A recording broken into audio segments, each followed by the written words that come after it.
Welcome to episode 1 of TC and the Studio. I'm Tyler, aka TC, and I wanted to have a space where I could just kind of hang out and give my perspective on things in the gaming world of what I'm getting through my experiences.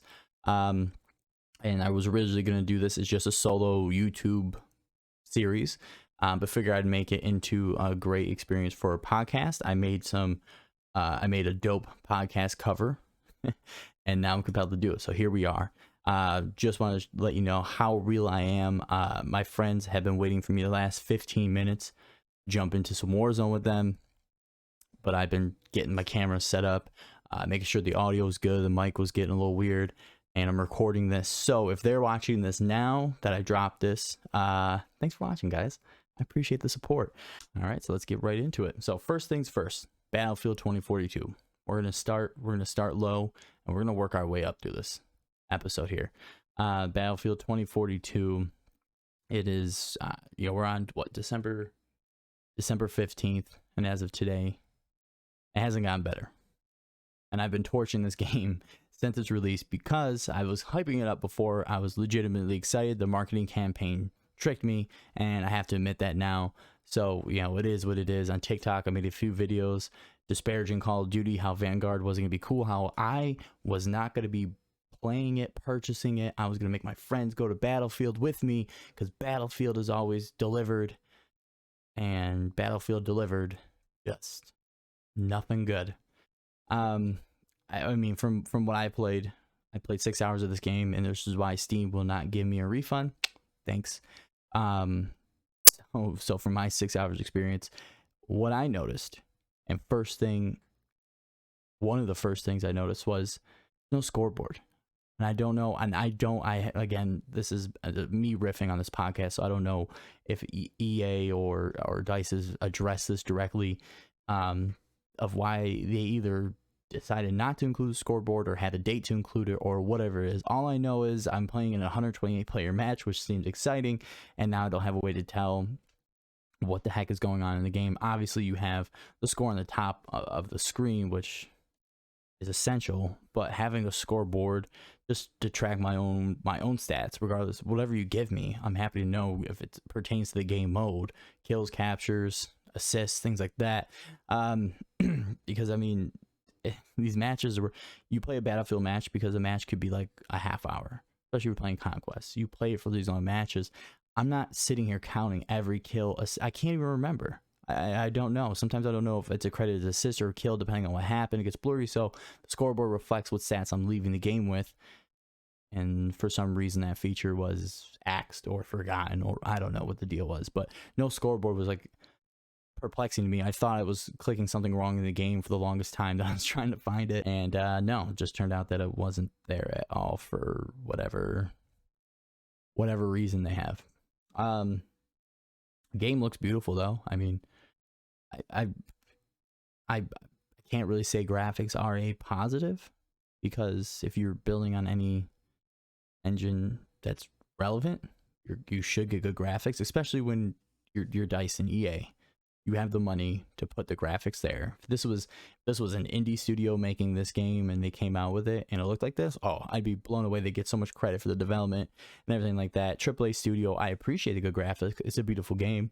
I wish it was playable, which is the issue. There's no point of having, it's a shame to have such a beautiful game be not that playable. And I know not everyone feels this way, so I'm not here to speak for everybody, but I know a lot of people have to agree with me. And before I continue on in this little mini Battlefield bash review, I'm a huge Battlefield fan and have ridden for this game hard. And the last few releases have been rough to get through, but this one seems to be taking the cake right now. And I hope that they can turn it around, but I don't see how. Scoreboard's an easy thing to implement, or you would think. I don't have that much technical knowledge. But you would think a scoreboard is easy to implement. But if it's an issue with how many players are in the game, then why do we have a 128 player game with no scoreboard? So yeah, if you can't have a scoreboard because there's 128 players in the game and it's too big to handle it, I guess. I don't know. Then I don't. And then let's roll with the regular 64. You hear larger maps, you get excited. I'm a sniper. So the more long range snipes I have to even try, the better that sounds, especially with this being a modern or future modern game. So I don't have the limitations of old weapons. I should have current or better weapons depending on the scopes and things you put on there. And it should be fun to grind as a sniper to unlock the scopes, unlock the things where I can really get some range, and then get some battlefield clips where you are taking a crazy long snipe across the map or out of a plane or all these crazy things. The problem with the map design is it feels like a lot of the map is useless or pointless to go to, especially playing objective-based games. I understand that while some objectives are easier to hold or easier to attack or defend, I guess I just said the same thing, but some objectives are the objectives you fight for that are always up for grabs and what probably will win you the game, and some objectives, depending on the spawn, are the ones that you can hold easy. The maps here feel like there's so much space between certain areas that it's just useless. It's no man's land, and I love a realistic feel, but for me to respawn back after a death, to run through a lot of useless part of the map where there's no real functionality, I can't really get a good look at most things, there's no one really there to then possibly get closer to objective, to get run over or murdered by a squad that I happen to roll up on, or just something. It takes me so long to get back into the action that when I inevitably die again, I'm going through trudging through this. So I mean, map design that could be fixed with either re-releasing some of these or adding to them, or most likely when they release new maps. But they probably don't have a plan to release new maps anytime soon, so I don't think that's an issue that's gonna be fixed right away. So it's just a little disappointing. You want big maps, and in the past they've done big maps that have given you much more area to explore and to play in, while at the same time mostly everything feels pretty useful, or at least has a function. And while I get it, sometimes areas on the map are dead because the combat's happening elsewhere. Generally the combat happens to roll back through, or some sort of shift happens, or if I want to insert myself into the action rather than standing back sniping, maybe I want to get into there a little bit, it's usually not that far. These maps have been excruciating far. Now, if they've had an update that has fixed that when I'm recording this right now and I just don't know it, then okay, cool, glad it happened. Again, I played this game for 6 hours, and the last time I played this game was November 13th, maybe. I got on the 12th because I believe in Battlefield so much that I bought the gold package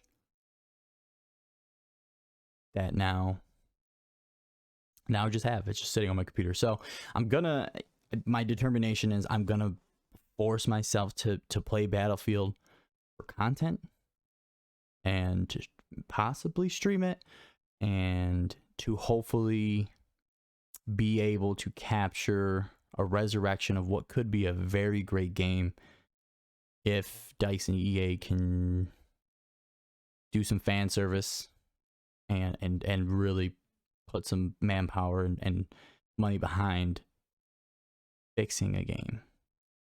But as of right now, they released a beta, which felt more like an alpha phase with all the issues that were happening.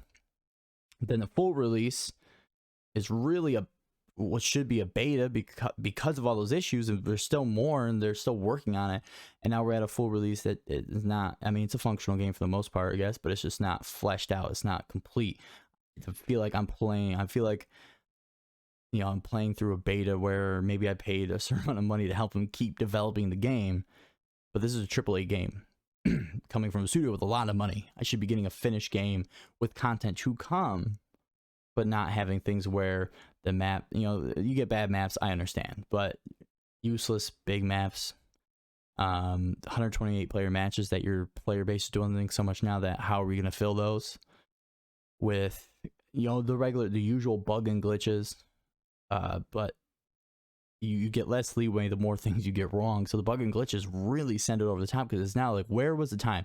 This game released like that and there's no bugs, and okay, we can at least say you spend a lot of time on the bugs, maybe too much, but all these glitches and bugs are happening, then it feels like the time was all spent on the visuals to look great. No doubt about that. Looks amazing. And that's why the marketing campaign did so well. But now, unfortunately, we have to try to play this game. And, I feel like the people still in there are the ones that like Battlefield for the Battlefield mechanics. And you definitely have that in there. And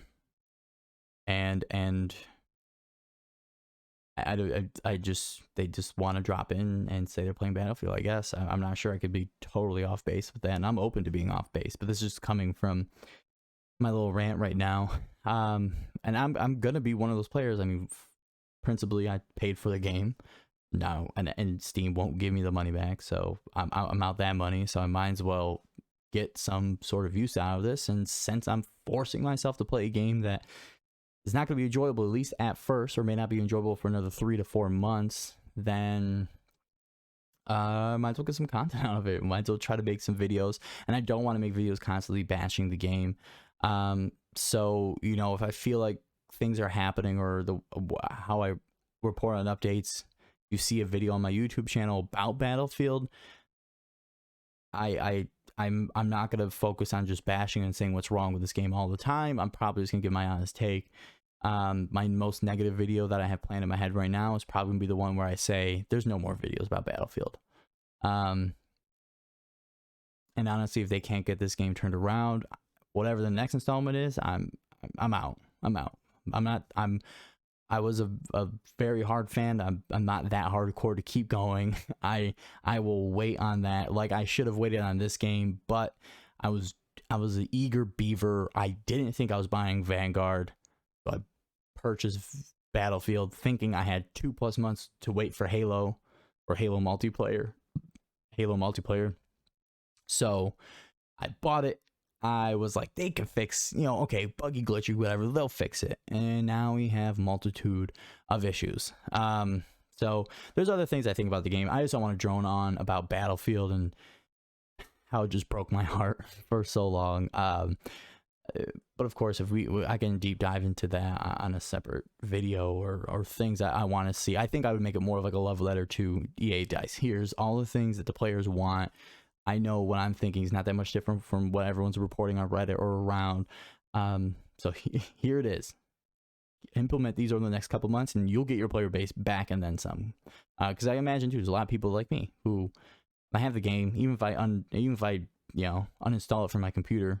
If 2 months from now it came out that, oh my god, these new maps are amazing, the functionality and all these positive reviews came out of nowhere, easy re-download, I already have it. So there's a lot of potential people that purchase the game like myself that maybe uninstalled or just haven't touched it, that you can get back in with these updates. So I hope that's the case, and I think it would be cool if I made a series and got to chronicleize that, or I just say, hey guys, no more Battlefield content. I'm tapping out. Let me know if something happens. So that's Battlefield. That's the lowest point we'll hit. Now we're only going to march up. So I guess that'll naturally take me to Call of Duty Vanguard, a game that I was trying to boycott actively, that I thought I was not going to buy, and I was telling my friends not to buy it. They didn't feel the same. I was trying to change their mind. But now I own it. I'm playing it and eating humble pie with it since its release. And all in all, it's a good Call of Duty game. I mean, it's a Call of Duty game, and it's good. What I mean to say, as far as multiplayer, with the modes and things, I'm interested. I'm still trying to kind of figure out what I like between the different modes of like blitz and assault and tactical. I like the idea. Right now, I don't. Besides the numbers changing too much, I don't mind. It's not a thing where I try to actively avoid one of those modes or not.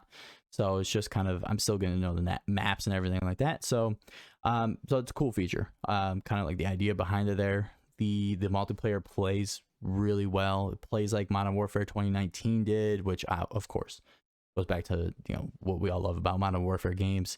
And that is the type of Call of Duty that I absolutely love. I love the feel of this multiplayer and the guns. We're taking a step back, which I was worried about going back to World War II, because we just got we just got our Modern Warfare 2019, and I couldn't get enough of that game before it was cold, and then it's Cold War. Okay, we're going back to the 80s, which is fine, but it's different. Obviously, that multiplayer felt differently. So they announced Vanguard, that we're stepping even further back. I was a little apprehensive, and even though I knew it was going on the same engine, you just never know, can they recapture that between the game modes, the maps, and everything else they want to implement. And I was judging Vanguard's handling based on how Warzone has been being handled this entire time. I've been pretty much exclusively playing Warzone since Call of Duty released it. Had Modern Warfare 2019, friends and I played multiplayer. It's fun.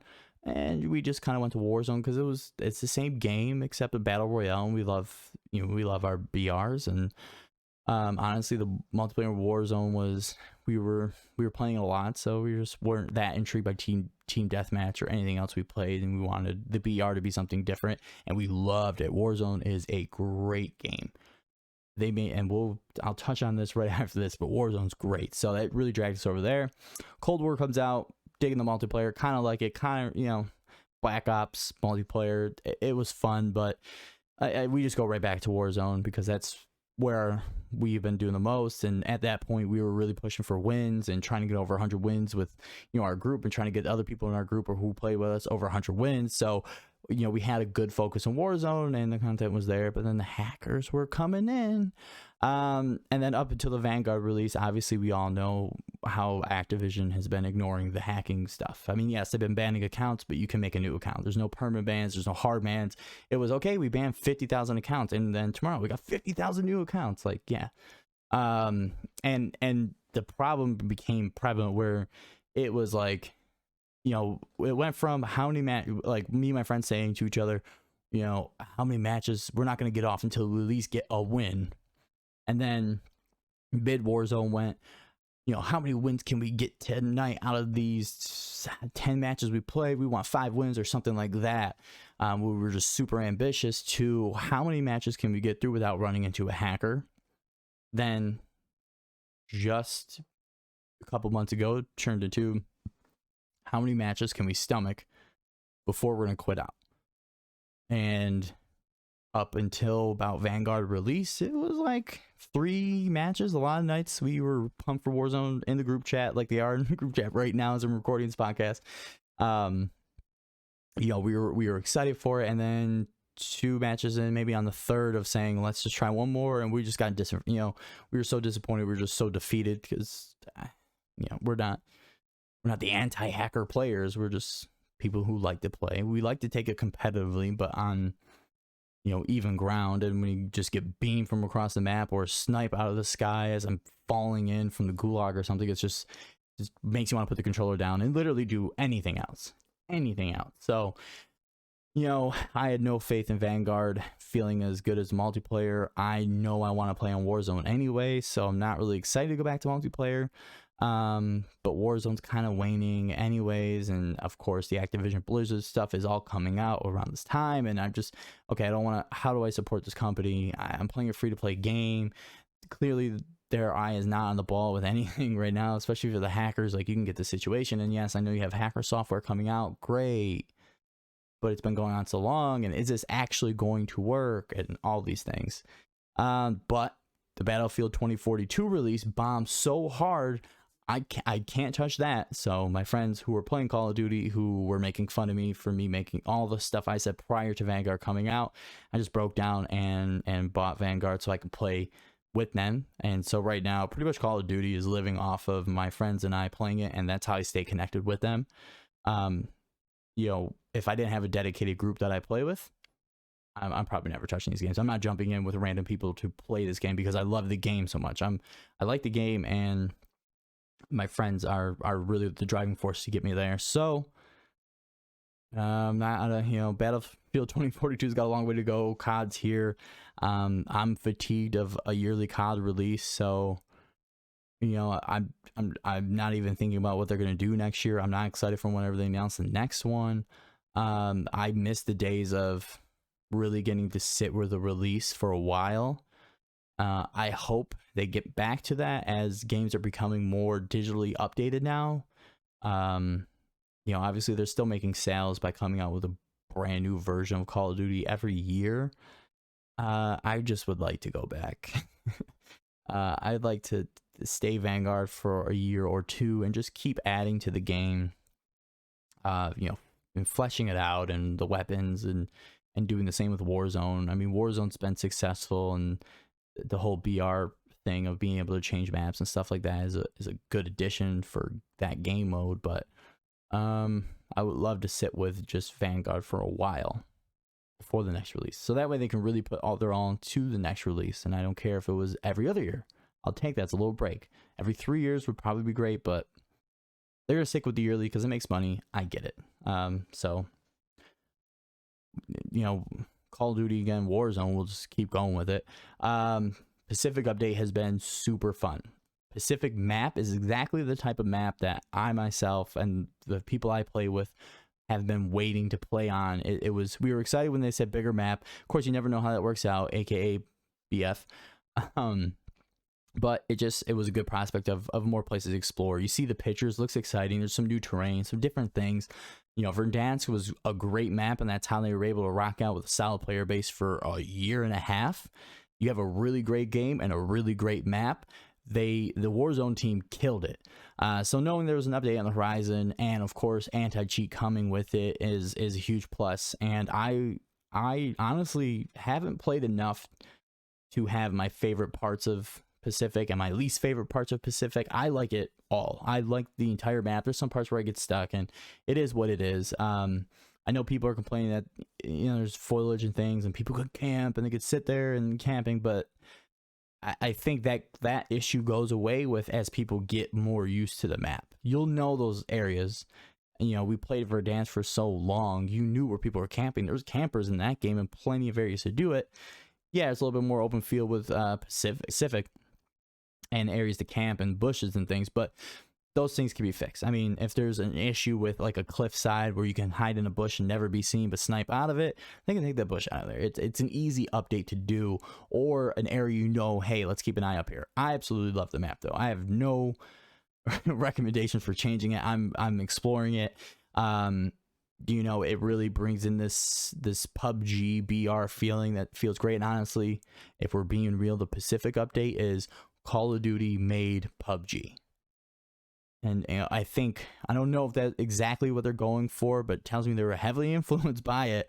And I don't know how the makers of PUBG feel about it. But, you know, with Blackout, I think it was like Call of Duty trying to make a Call of Duty BR. I don't even know if that's right, but I mean, it was just the wrong area for Call of Duty with the BR. For me, it was a little bit too bright, too colorful. I didn't like how it played at all. They added the zombies in, which was a cool feature, but nothing that really wanted to keep me going. You know, they made some effort to add Call of Duty things to it, but it was neither good enough of BR and good enough for Call of Duty to make it happen. I don't know what train of thought they got on for Warzone when they released Verdansk, but whatever it was, I think maybe we can say Blackout was Call of Duty trying to do battle royales, and then Warzone was Call of Duty doing a Call of Duty battle royale, which the difference in the phrasing slight, but in practice is huge. You know, Verdansk, again, I had no complaints other than after a while we just had the same map. But it wasn't the issue with the Verdansk map. It's just I'm fatigued. I play this map so much, so many drops. It came out during COVID. We were quarantined in the house for 3 months straight. Me and my friends were on this game as if we were all professional streamers and players. You know, you just got fatigued. But the map itself was still a very good map. I didn't get sick of the map. I just wanted something new. Because it's Battle Royale. You're going to have a new map and a new mode coming out every, 6 months to a year, maybe. So, when I think how the Warzone team approached it, they nailed it. And, hats off to them, because the real testament to that game was, even at the height of all the hacking that's still kind of going on, that we're waiting to see how it fixed with Ricochet. But even with all the hacking issues, where it was like every other game, I had a hacker in the lobby, and I know the same thing was happening for streamers, and obviously they deal with stream sniping and everything else.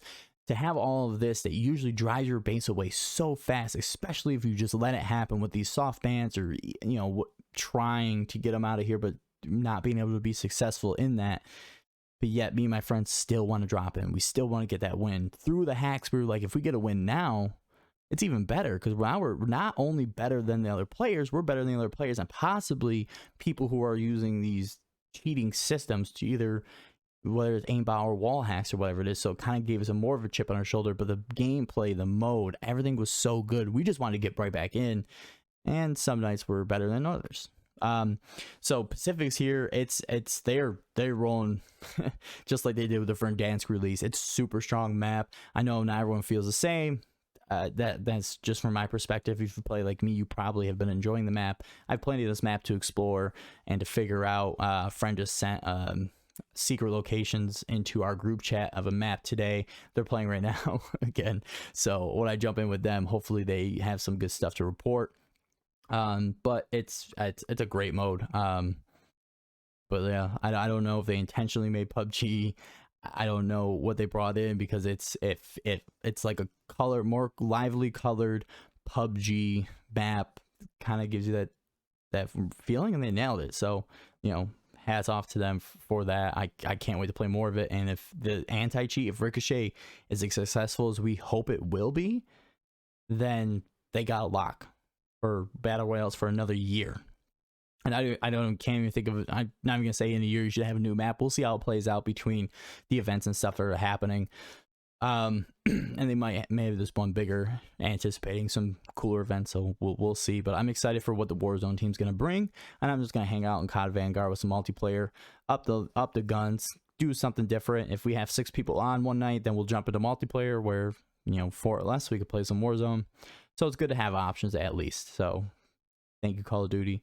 Now just get the Activision Blizzard stuff, get that straightened away, because we need to be better business practicing to hold on to the employees. Well, I guess that's the only negative thing I can say, is they got to figure out the business end, because they have the ability to make good games and hire the people in the right teams to make good games. Problem is, why are you, the allegations of all the firings and all these misconducts that are coming out, hopefully they fix that and make the culture at their business what it should be, so that way Caldera can get the proper attention deserved. I know right now they're dealing with a walkout because of wrong. I don't know if it's wrongful terminations or terminations that the employees disagree with. Based on what I read, sounds pretty messed up as well. So I hope some new leadership steps in over Activision Blizzard. Probably need more than just one new leader, though. They probably need a lot of internal organization changes, and we'll see. That's the only thing that I can think of that can kill Warzone at this point, because the gameplay is great, guns are great, map is fantastic, battle royale is fun, the planes are awesome. I've crashed so many planes. I've not successfully driven one plane. I'm not a pilot, but I'm gonna try. So we'll just kind of wait and see what happens with the business end of their thing, and see what that lands them. But luckily, in the midst of all that, Battlefield breaking my heart and Call of Duty reluctantly pulling me back in, we get Halo Infinite multiplayer early, and that honestly probably saved my sanity in November. That was lining up to be a very tough month. I have a game I can't play with money I can't get back and put toward another game I'll actually play. I have Call of Duty where I'm just eating my own words and taking humble pie slices every time I load into a match with my friends, and thinking about all the videos and TikTok that I made of kind of saying I'm never gonna play Vanguard and all that stuff. 343 did me a solid and said, hey, we hear things are going rough out there in the first-person shooter world, so let's give you Halo Infinite right now, multiplayer for free. We'll give you the campaign in December, but you can get some multiplayer. And I did a little review on this. I did a review video not too long, like a week after Halo came out, after playing it, to give 343 some props, and uploaded that on my TikTok, TC Studios. Check it out. Excuse me, man, I'm dying. Hold on, let's take a little water break here. So 343, not Bungie making the Halo game. We get it. Very tough expectation to live up to because of the Halo franchise. Get it out right away for me. I haven't played a Halo game since Halo 3. I dabbled in Halo 5 because I got it for free with Game Pass, and then my friend said, hey, you have Halo 5 for free. I said, yeah, I'll try it. Played a couple of matches. It was cool. It was definitely nice to be like, oh, Halo, but that was about it. getting my hands on this multiplayer of Halo Infinite. Again, the marketing campaign did its job. I was excited to play. It's free. So why would I not play it? Even if it's decent, it's free. You know, I don't have to buy the battle pass if I don't care about what's in the battle pass. And yeah, even at the time of that review and at the time right now, it's been about a month or so, and I love it. Not perfect by any means, but no one's gonna release a perfect game. But 343 is on top of the issues. You know, from the gate when the game came out and people were reporting, hey, this is wrong, this is wrong. They were at least interacting with the community and saying, yep, patch is going live for that. Okay, battle pass too grindy. All right, we'll release daily challenges for more XP and add some options there because it's taking forever. Which I've played this game a lot, and I'm only on level 51, and I've been using double XP tokens and everything like a crazy person. And I don't usually I'm not the person that minds a grind so much, but geez. But battle pass also is going to May, so at the same time, I'd rather be in this position than be like, yeah, I just finished battle pass, and now I gotta wait like 6 months. But they're on top of it. 343 did their job. They went forth to make a great Halo game. Can't speak for the campaign. I haven't played it, and I don't think I will. I'm not the campaign player. My type of play style is a reason why multiplayer killed campaigns and why games like Battlefield aren't doing campaigns, or Call of Duty's phasing them out. So apologize for that, guys. My bad. I'm unless the campaign is amazing and people say, oh my god, it's so amazing, you have to play it, I might try it, but I'm already out money on Battlefield, so I can't go down more. But the multiplayer is fun. I'm having a ton of fun in the ranked. They have to come out with a free-to-play beta, and to have a ranked I can't remember a ranked playlist, but having a ranked area to play in that is with the game out of the gate, that is working well. That seems great as far as progression. Was a huge plus. I don't play. I'm not super competitive. Gave up those dreams a while ago. God damn, dude.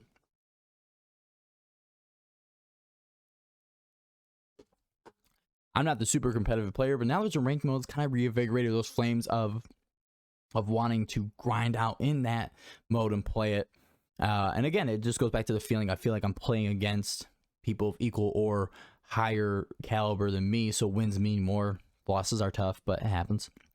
And I'm having a ton of fun with that. I did my 10 placement matches, went in there. I think I started on gold. I started on gold 5 or 6, and I'm sitting at diamond. Just made it to diamond 1 the other night. So we're grinded to Onyx. I think I want to do a live series of that if I really believe I can get through diamond to get to Onyx. Obviously I've seen a lot of streamers doing the same thing, but to try to make it in there and see if I can hang and see if I can make it in there, or see how long it would take to make it in there. But yeah, to be in the diamond ranking right now feels great. I love playing it, and I love it because it's starkly different from the usual and what you get in Call of Duty. I mean, it's the easiest comparison. Most people are playing that first person. Some are playing Battlefield, but the Battlefield players like the tactical movements, but they those two games kind of do similar things. Whereas Halo, getting back into the feel of like having to shoot an enemy's shields down first and then critical damage kicks in after that, just makes for better gunfights and better teamwork too, because now in 4v4s you really need 4 succinct team members to go against the other team, and it's going to come down to whoever has the better communication, whoever can play as a team better, and who can win those gunfights.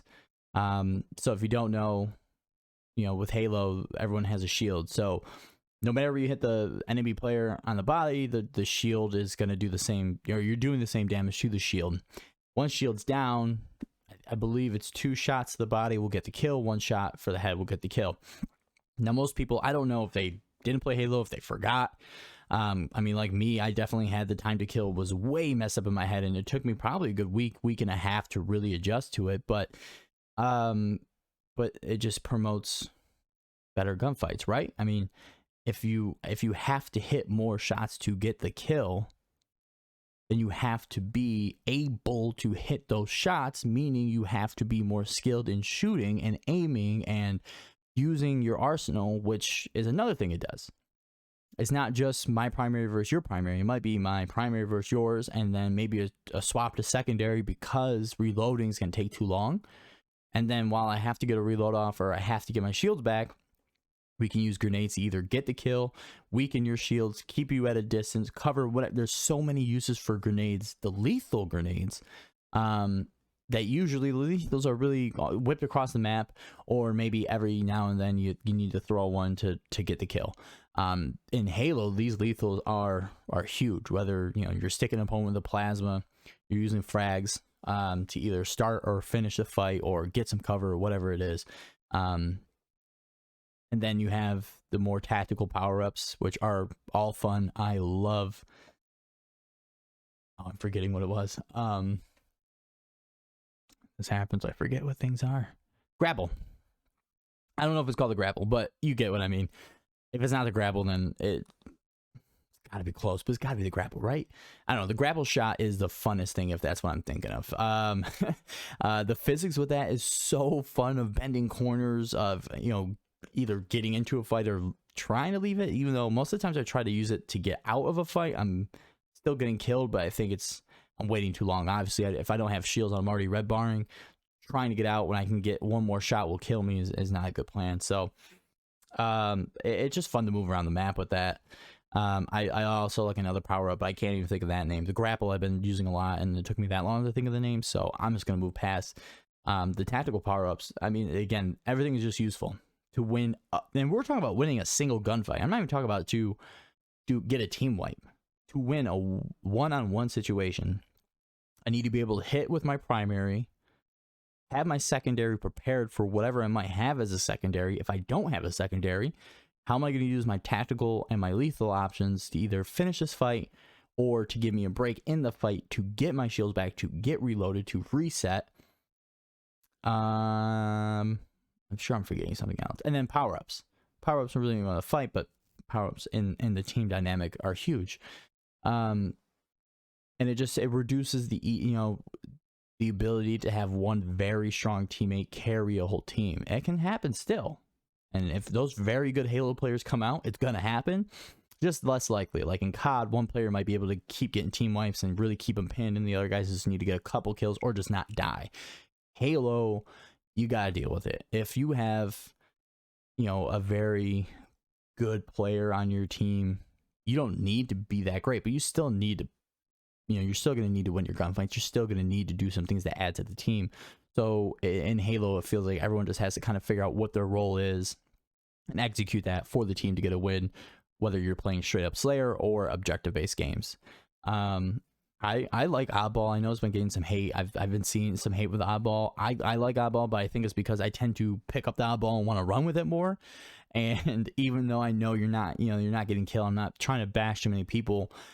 It's the most exciting thing. I don't have, you don't really have a way to fight with the ball. You can drop it and fight, but while you're carrying, you're mainly relegated to just carrying the oddball and relying on your teammates. So me trying to, get around a map with this oddball and getting us points is way more exciting of a thing for me than most other things. I love kills, I love fights, but for some reason right now I'm really enjoying oddball. I've been seeing that get a lot of negative reviews and negative attention, and people just don't want it. That's fine, but I'm having fun with it. Strongholds are fine too. I just want to get across the points of people that I tend to match up with when I jump in by myself, that there's three points in strongholds. You only need 2 to get points. So if you get 2, then your objective should be to defend those 2 points you get. And obviously I know you might need to rotate the third one if they get taken. There's all these situations, but generally you have 2. Protect those 2. I've seen people way too many times. We get A, we get B, and then I'm going back to A to defend and saying, hey, 2 stay back at B, and then the 3 guys are pushing to C. And I'm like, wait a minute, why are we all pushing C right now? So there's little things, but 343 did a great job. I'm more excited. I feel like Halo, we have a really solid base and a great ranked system. I want to try to get into some tournaments. I want to try to really put my all into becoming a good Halo player or a great Halo player. Because I'm just having the most fun with it at this point, and I feel like 343 has some content plans to give us that is going to make this game even better as time goes on. So I really think Halo Infinite could be the game over the next year that we're getting new content releases for, and that they're going to kind of keep giving giving us these things to keep us invested and keep adding to what already feels good. So I don't foresee them completely dropping the ball. You never know.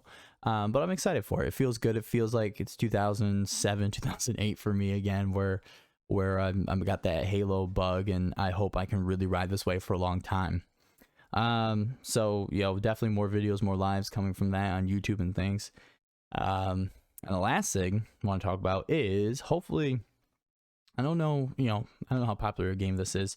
So while I'm not playing first-person shooters, what are the other games I'm playing?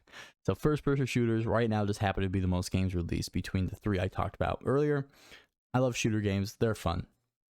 Generally, all those games are the ones that I stay the most social with my friends with, and that's kind of the glue to those games. Then we have the RPG games, which are fun solo experiences. Sometimes you get co-op or multiplayer, but generally, if I'm playing an RPG, I'm just going to play it solo. That's your 10-year run of Skyrim and things like that I kind of play on my off time, or when I just really want to kind of use it to kind of mellow out. And then another genre I really love is a mixture. It's a blend of two, because depending on the game, I like it. Survival or horror survival is a genre that I absolutely love. And again, that's one that I'm more or less playing on my own, mainly because my friends play on console, I play on PC. I have a couple PC friends, and we play these games together sometimes, but these are the games that really get my hyper focus on, when I just want to jump in and either be scared and get the adrenaline running, or just kind of see what stuff I can build and what I can do in this game. It's sandboxy, it's open world. You have these other mechanics there, like food, water, energy. You need sleep. You need to do these important things to keep going. And you're just there to kind of build and survive, whether that's just against normal conditions or against enemies, whether they're foreign or animals, or in like the horror genre case, some cannibals or things like that. So a game that I want to plug in and give a lot of shout out to, because they nailed it, is Icarus. It's a survival game. Premise of the game is that I guess a colony. I don't know if it's, we're in the exploration phase. It's called the first cohort, exploring a new planet. So very on point for what's going on in the world right now. Basically, this planet was infused. I don't know if that's the right word, but all the life forms on this planet were, the DNA from Earth was taken, put into this planet so that it could become more habitable for humans, and we could figure out a way to live there, mine it for whatever is useful, and make colonies on this planet. And so in this first development of this game, you're part of the first explorers to go to this planet, where the agency running the whole organization is giving you access and permissions to certain parts of the planet. So there's a couple different modes you could do with it. You can play multiplayer up to 8 players, which is a cool concept, which I love in survival, which I'm trying to get some players for, because you can build a lot. You can really, you can do a lot. If you want to do combat, you can really take it on, and it's not as scary or as hard as it can be solo. If you want to build, obviously you can build these great structures, because you have multiple people working all at the same time to really get it going. And then it's like one of those games where you just have a lot more time to really focus on the social interaction between players. If you're playing with new people, to get to know each other and develop kind of these friendships, which is a cool thing to do in games. It's not like in shooters where you're mainly talking about the game and pointing out people and saying, hey, behind this wall or behind this building or in here, where it's more fast paced. This game could be more leisure, and then something big happens and you have to coordinate. But in between those big events, you're kind of sitting there shooting the crap and talking with each other, which is fun to do with new players or your friends that want to play that game. So the Icarus survival game, it just dropped not too long ago. They had a great beta. They did like 7 10 beta weekends before. I can't really remember. But they basically let you try out phases of the game as they got closer to the release date, and we got a full release. Not immune to your usual bugs, glitches, but I follow them on Twitter. They've been doing a great job of releasing the patch notes of saying, hey, communities told us about this, we're on it, here's the fix for that, here's how we use this thing. And it just develops a really tight relationship between Rocketworks, who made the game, and the community playing it. I wish I had numbers for you to tell me how many people are playing the game, where it is. You can find it on Steam. It's a PC game, and it looks beautiful. So we have a game that's very playable. The functions of the game work as intended in a survival open world crafting game, but also it is beautiful. They just did an awesome job with the landscape. You can explore desert terrain, you can explore forest terrain, there's Arctic terrain. You can do a free build mode where you just get a little plot of land to drop in. There's no enemies or anything, so you can just free to build and kind of develop to get some practice or unlock some stuff there. But then you also have missions where you go into more hostile areas that really kick in the survival aspect, having to defend as well as do the usual things to survive. There's missions to either recon new areas or get certain distractions, or there's been reports of this animal killing a bunch of other explorers. You're sent in to deal with it, and it's a fun concept. The missions are kind of newer. For the way they do the missions are a little bit newer than I've experienced in survival games, because usually you drop in and the point is survival, and whatever the enemies are you're fighting against, and you want to open, craft, build your base, build bases, build your defense, and defeat it. And then there's really, the end game is really like just play it until you want to start a new one or you don't want to play it. This game, you have craftables in game while you're surviving, but then you have a whole other crafting menu that you can unlock things with currency that you get from completing missions. So you drop in, you do a mission, you get your currency, you come out, you research some objects that you can take in with you on future missions. So that's either a better spacesuit, because again, we're on another planet, oxygen's not there, so you're in a whole spacesuit. And it allows you to start wherever the next mission is, or I assume they're going to have even more missions unlocked as it goes on, to start with better gear, which obviously will help. I just hit level 20. I don't even know how high up the levels go, but I just hit 20. Haven't been putting as much time or effort I want into the game. So there's a lot going on, but I definitely want to do a series of streaming it. I might just pick up where I am right now and drop in some missions and kind of show that, and then maybe start a new character where we can really do some building, because that game is one that I'm going to want my creative building phase to just kick it into high gear and build some cool fortresses. I'm already seeing a lot of pictures on the Discord for their game that make me jealous of the structures of what people are already building and how high levels they're at. So I want to get in there. I want to add my aspect to it, and just really enjoy it. And I know it's a survival game, and it doesn't sound like it would be relaxing, because you're fighting to survive all the time. You're fighting to survive all the time, needing food, water, keeping your energy up while building shelter, while there's storms in this game too. I forgot to mention that. The storms are awesome, whether it's just some light winds, a little bit heavier winds, or rain, or you see the storm tracker thing on your screen and it's just like lightning, red for all the lightning that's about to come, and you're afraid because of things like fires are going to happen. And while all that's happening, while you're surviving, it's super relaxing. The way the nature sounds, the music track behind it's beautiful, and it just really allows that immersion to really just be in the world and feel like you're there. And if I wasn't using a mouse and a keyboard to click and point things, and this was like a VR, like this would be an amazing VR experience.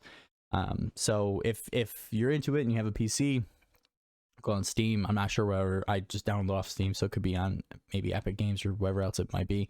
But Icarus, Icaraus. Yeah, but check out Icarus. Super fun game. Play your own pace. Great solo game if you play it solo. Great multiplayer if you find some friends or lobbies to join. And they have plans to really keep adding to this game. What's out right now is the first phase of what they have, at least right now, is 3, which I can only assume is more craftables, more levels, more missions, and a game that has released that has been being taken care of as it should. Super fun to play out the gate. and a game that's definitely worth a lot of time. So check out my YouTube channel for videos on that as well. I'm officially an entire hour late to the gaming session tonight with my friends. So if you guys are watching that, I appreciate y'all. And thanks for listening to the podcast. This is episode 1. This is going to be a weekly release. So check me out every Thursday, wherever you get podcasts. This is distributed through Anchor. So wherever you have podcasts, that's where you should find TC and the studio, where you'll just get to hang out with me in here. Check me out, TC Studios on YouTube, TC Studios on TikTok as well, if you want to see my funny side. Instagram, you can find me at TC Gaming Studios. Same on Twitter. If you want to interact any of there, I am open. And then next week, I'm going to do a little bit dive into the metaverse. Talk about VR, what Facebook is rolling out, but also the concept of metaverse, and kind of where can that go. I need to do a lot of Googles between now and then. So I'm giving myself a week for that whole episode just on that. So check out episode 2 coming at you next Thursday. And I appreciate you.